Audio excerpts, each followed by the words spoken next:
Kapag roam kayo dapat ay lagi nyo tulungan ang bobong core nyo na mag-asul na blue buff. Pero ang bobong core na ito ay parang tanga. Ayaw niya yata kumuha ng pulang red buff, kaya kinuha ko na lang. Tapos dumalaw na lang muna ako sa gold lane at nakapitas pa ako ng bobong albularyo dito. Pagkatapos nga ay tinulungan ko uli ang core na magpulang red buff at buti kinuha na niya.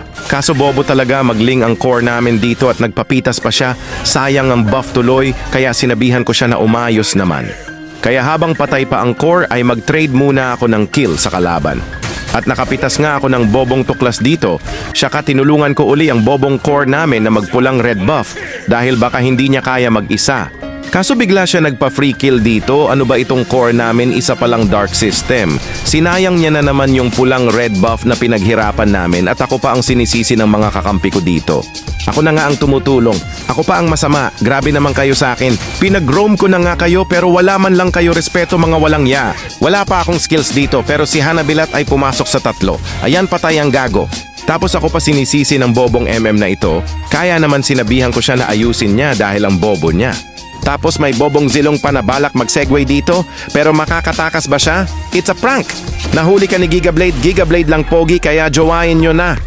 Aba, quit ML na daw ako dahil hindi daw ako marunong mag-hook. Bulag yata itong si Hanabilat, kaya sige pakitaan kita ng mala-impactong hook.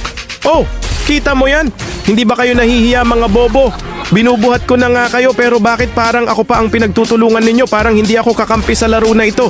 Sabi pa nila ire-report daw nila ako. Grabe talaga kayo sa akin. Ako na nga ang tumutulong. Ako na nga ang bumubuhat sa team. Tapos ako pa itong masama. Pinaglalaban ko naman ang laban na ito. Pero ang hirap pala lumaban kapag mag-isa ka na lang. Kaya kayo. Huwag nyo na ipaglaban ng tao kung ayaw din pala sa inyo dahil sa huli. Masasayang lang ang effort nyo. MVP na naman ako dito. Ang bigat talaga ng mga gago.